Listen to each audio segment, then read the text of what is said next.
welcome back Thursday morning for audio story. Amstrad, who lives in the UK in the 1980s, would ring many bells. Alan Sugar, he created his company first. Dealt with electronic components, and after he started importing from Japan and from Asia and putting his brand name on these electronic goods like stereos, car radios and etc. And obviously he did had a manufacturing factory in UK, I think, was it in Essex somewhere it was, where they produced the Amstrad TS46 and MS45. The only difference is one's a MIDI system, you can call it cube thing, and that is the other one is a so-called tower system. Aesthetically, electronically, they are both the same, but there's one difference. I think with the tower system you were supplied with two-way speakers. With the MIDI, he was supplied with a pair of standard wooden speakers. I believe I think it was around about 10 watts output in the end. And they seem to have a very poor quality issue.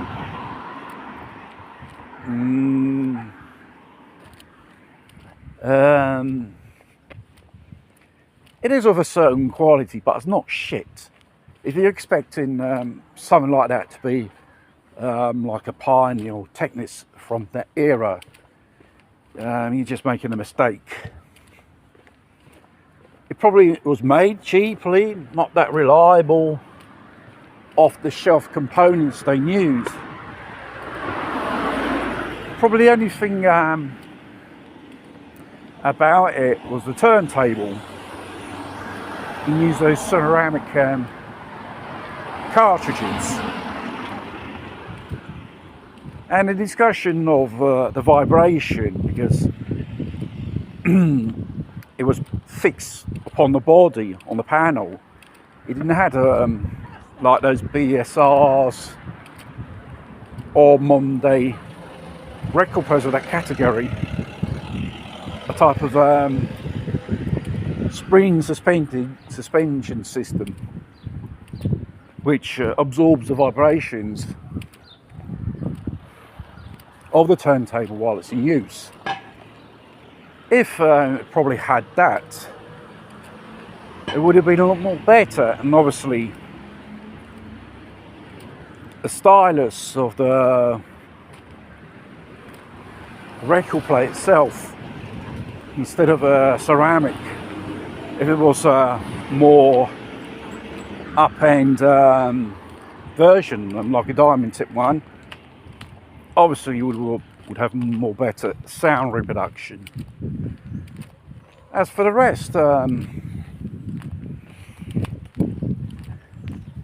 these devices, well, my experience, done their job. It wasn't high-end stuff, but you should say middle range stuff. And obviously if you do find these things second hand on eBay, around places online in various conditions, and they do ask for a hell of a lot of money, it's not worth that much. But probably the sellers will say, oh, it was a family relic and that stuff. They're probably worth, if it's in good nick, €30. Not usually these things are not in good nick. It's rarely you find them in good conditions.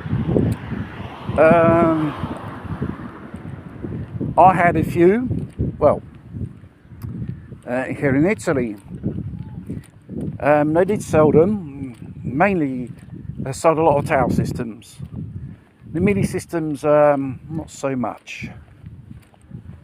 I have one.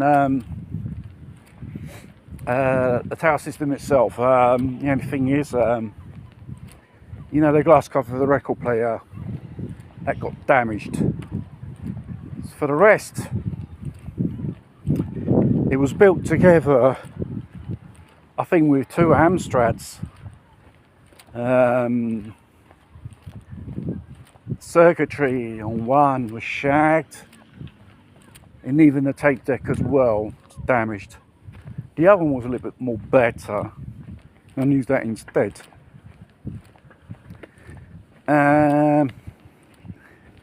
There's a bit of hassle servicing the tape deck, changing the belts. You have to dismantle a piece, and if you're not careful how you mount it, the continuous play mechanism, you could damage it. It's very tricky to repair. But it is British electronics, made with Japanese components at that time.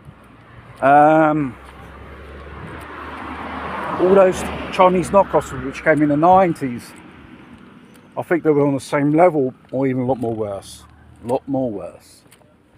I can tell you that because there's